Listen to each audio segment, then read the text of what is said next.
رمضان المبارک ایک نہایت بابرکت اور روحانی مہینہ ہے۔ یہ اسلامی قمری سال کا 9واں مہینہ ہے جس میں مسلمانوں پر روزے فرض کیے گئے ہیں۔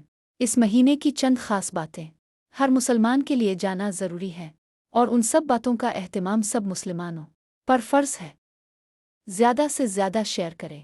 روزہ یعنی فجر سے مغرب تک کھانے پینے اور دیگر ممنوعات سے رکنا روزہ کہلاتا ہے۔ اس کا مقصد تقوی، صبر اور خود پر قابو پیدا کرنا ہے۔ تلاوت قرآن کا مہینہ اسی مہینے میں قرآن مجید نازل ہوا، اس لیے تلاوت، ترجمہ اور سمجھنے پر خاص زور دیا جاتا ہے، اور ثواب بھی زیادہ ملتا ہے۔ عبادت اور دعائیں، نماز، تراویح، ذکر، دعا اور استغفار کا اہتمام کیا جاتا ہے۔ مانا جاتا ہے کہ اس مہینے میں دعائیں خاص طور پر قبول ہوتی ہیں۔ ہمدردی اور سخاوت کرنا، یہ مہینہ غریبوں کی مدد، صدقہ و خیرات اور زکوٰۃ کی ادائیگی کا بہترین وقت سمجھا جاتا ہے۔